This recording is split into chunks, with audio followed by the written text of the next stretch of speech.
Slotting in the fourth and final piece of the Chaos Friendship Pizza, Games Workshop has rounded out the big four Chaos Legions with Codex Thousand Suns. Magnus's large adult sons have gone up and down a bunch in 10th edition, starting near the top and winding their way down towards the middle. But now they've got a new book with new rules, new mechanics, and new ways to play. I'm Magic Phase skeptic and Wizard Van enthusiast Campbell McLaughlin, and today we'll be finding out if all is dusted or all is busted in our review of Codex Thousand Suns.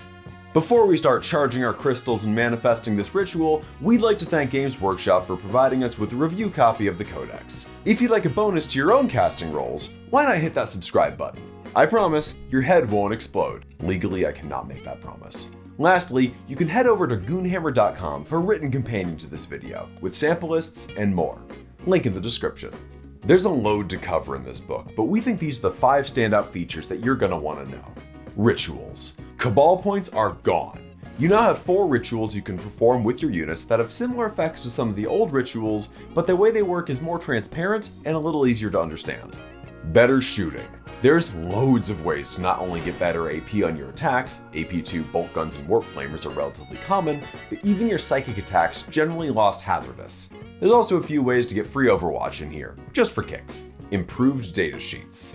This book has strong support for previously underutilized units like vehicles, Chaos Spawn, and Zangors. Combine that with the loss of Cabal points and you've got a recipe for more varied armies. Better internal balance. Similarly, while Magnus is still pretty good, it's no longer Codex Magnus. There are a lot more options now, and you'll be a lot less reliant on him overall. He's probably still the most powerful of the Chaos Primarchs though. Scarab Terminators. Terminators stay winning. They received a glow up and powerful synergies across the Codex, plus a new detachment that can really make them sing. Army rules. Thousand Suns armies have 2 rules, Cabal of Sorcerers and Pact of Sorcery. Cabal of Sorcerers. There are 4 rituals you can choose from, and each can be manifested once per turn by a model with the Cabal of Sorcerers rule. That model then rolls 2d6, and if the result meets or beats the warp charge value of the ritual, the effects are resolved. Models can also channel to roll a third d6. If they roll doubles or triples in their psychic test, their unit takes d3 mortal wounds, and if they still rolled high enough to cast, the ritual is still completed. Provided the casting model survived, of course. All rituals are cast at the beginning of the shooting phase. Now let's go over those rituals. Destiny's Ruin, Warp Charge 5. Pick a visible enemy unit within 24 inches of the manifesting model. Until the end of the phase, Thousand Suns units in your army reroll hit rolls of 1 against that unit. If you roll a 10 or higher, Thousand Suns units reroll all hit rolls against that target instead. Temporal Surge, Warp Charge 6. Pick a friendly Thousand Suns unit not within engagement range of an enemy unit and within 24 inches of and visible to the manifesting model. They can make a normal move of up to d6 inches. That unit is not eligible to charge until the end of the turn. If you roll a 10 or higher, they can move up to 6 inches instead. Doombolt, Warp Charge 7. Pick a visible enemy unit within 24 inches, excluding units with the lone operative ability outside of 12 inches, and they take d3 mortal wounds. On an 11 or higher, they take d3 plus 3 mortal wounds instead. Twist of Fate, Warp Charge 9. Pick a visible enemy unit within 24 inches. Until the end of the shooting phase, when Thousand Suns units shoot that unit, improve their AP by 1. On a 12 or higher, improve their AP by 2. That's right, in the case of everything old being new again, they've reinvented the Psychic phase. I didn't miss it, but I play Black Templars, so I never figured out how it worked anyway. These effects are kind of a downgrade in straight power from the old Cabal of Sorcerers rule, but they add a load of flexibility and character to the army. For one, losing a few Psychers doesn't instantly kneecap your ability to generate Cabal points like in the Index, and there are a few abilities spread around the various detachments that can affect your rolls. Channeling gives you a cool push your luck mechanic, and the enhanced versions of each ritual makes it worth rolling that third risky die. And if you beef your psychic tests, note that successful rider in there. You can make multiple runs at a ritual if you didn't get it right the first time. Pact of Sorcery. Like other cult legions, the Codex for Thousand Suns includes tzeentch demons units, and these come with the scintillating legions keyword. They're just here for the change host of Deceit Detachment, which is your typical demon soup situation. Detachments. Thousand Suns armies have access to 5 detachments in the Codex, plus the Hexwarp Thrallband detachment from the Grotmas release. We'll keep things brief here, but if you want to learn more about any given detachment, we'll have detachment-focused articles and videos coming out soon. Grand Coven is the updated, and slightly nerfed, version of the Cult of Magic detachment from the Index. You still get the ability to give your Psykers one of 3 abilities to apply to the whole army, but you only get each of those once per game unless you're using a stratagem. That said, the abilities are better. Devastating Wounds for Psychic Weapons sticks around, while the Sustained and Lethal Hits bonuses have been replaced with a +6 inch range on Psychic Weapons and +1 to Wound with Psychic Weapons. A lot of the same great effects are still here, but some have been moved to other detachments. Change Host of Deceit is your combined Thousand Suns and Demons detachment. While your Thousand Suns Psyker units are near demons, they get a 4-up invulnerable save against ranged attacks. While your demons are near Thousand Suns Psykers, they get Cabal of Sorcerers. It's a good trade! Depending on your army size, you can spend about half of your points on a slightly pared down menagerie of demons. Warp Meld Pact is for the sickos out there who want to lean into mutants. Zangors, Chaos Spawns, and Mutilith Vortex Beasts specifically. Every time one of your enemy's units attacks a mutant, you can take D3 wounds to give them -1 to their wound rolls, and each time you shoot or fight with a mutant, you can take D3 mortal wounds to get +1 to your own wound rolls. Also, Zangors become battle line. If you missed all his dust, the Rubric Phalanx is the detachment for you. This one's all about Scarabs and Rubrics. Every time they take a 1 damage attack, they get +1 to their saves. And yes, there is a stratagem in this detachment to reduce incoming shooting damage. Warpforged Cabal is your vehicle detachment. Every time a vehicle in your army shoots or fights, it can reroll 1 hit, wound, or damage roll. But if it's within 6 inches of a friendly Psyker, you can reroll 1 of each instead. Also, when your vehicles die, they explode on a 5-up if they're within 6 inches of a friendly Psyker.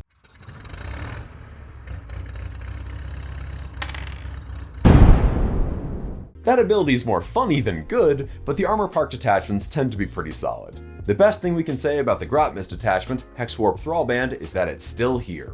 It's still not great because it's a pain to set up, and Rubrics already have a reroll to wound. It has a little more play now that Cult of Magic isn't around to give you devastating wounds all the time, but it still feels outclassed by all the other detachments here. Datasheets. While some of the other Chaos cults only got a character or 2, the Thousand Suns got a brand new unit of robots to call their own. Sekitar robots. These lanky robots are smaller models than you'd expect, basically the size of taller, skinnier Terminators, but they're plenty useful. They've got the vehicle and walker keywords and are unusually fast at 8 inches of movement. They're also pretty durable at toughness 6, 4 wounds, and a 3-up armor save and a 5-up invulnerable save, with a pretty unremarkable 1 OC and leadership 7. What's more interesting is that you can deck them out for shooting or close combat. Both builds come with Hellfire missile racks, which are decent for chipping down vehicles or dunking on heavy infantry, and heavy warp flamers. Think a heavy flamer with an extra point of AP. From there, you can go shooty by taking a strength 10 melt-a-gun, or punchy with a strength 10 power claw, and a dinky little hand flamer. They're kinda held back by only being weapon skill and ballistic skill 4, so they're not too reliable on the offense. What they do bring to the table is their abilities. They come with Infiltrators and Stealth, letting them both start up the board and mitigate enemy shooting, plus they can use the Fire Overwatch and Heroic Intervention stratagems for free once per battle round. Free Overwatch on AP2 Flamers is nothing to scoff at, and free Heroic Intervention can be a useful way to run interference with a punchy squad.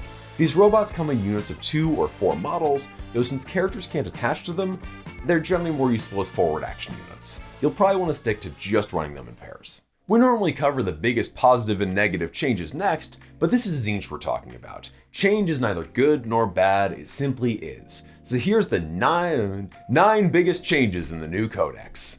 Rubrics. Inferno Bolters are now AP-2, and that's a huge upgrade given how much volume you can get out of those with big squads of Rubrics and Scarabs.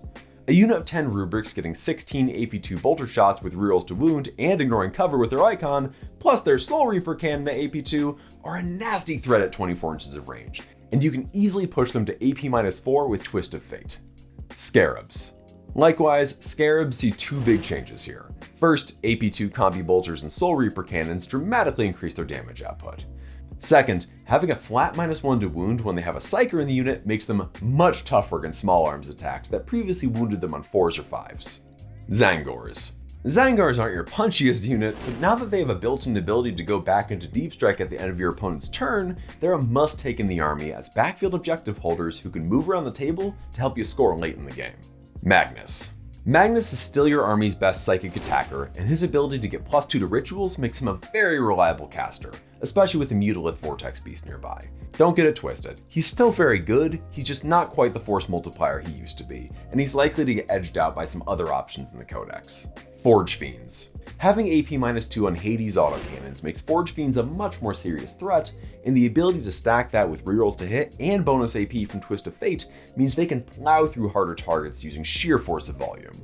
Demon Princes. While there's no command point reduction ability, Thousand Sons Demon Princes offer more offensive output than typical Demon Princes, thanks to built-in devastating wounds in their melee attacks and a ranged attack that can do some real damage too. Defilers. Someone at Games Workshop must really like these stupid crabs, because they've been great in every one of the cult books. The Thousand Sons Defiler benefits from extra AP and the ability to overwatch on a 5-up, or a 4-up if your target is within 9 inches of one of your Psyker units. Zangor Enlightened. Fatecaster Greatbows going to AP-2 makes these disc-mounted archers more of a credible threat, and giving them an effective 18-inch lone operative by attaching an Exalted Sorcerer to them makes them even more annoying to deal with. Ahriman.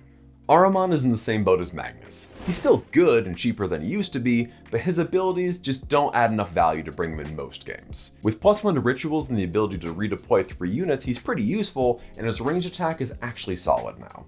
While most datasheets will be largely familiar to players who play the Thousand Sons Index, there are so many minor changes that it's worth giving every datasheet a fresh look. As with the Death Guard and World Eaters, almost every single datasheet in Codex Thousand Sons has changed. The most common change you're going to see here is +1 AP on Inferno Bolters and a number of other guns.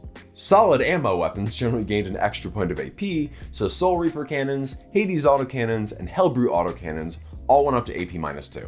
Also, more psychic attacks tend to come with devastating wounds built in, which is a nice treat to make other detachments more viable.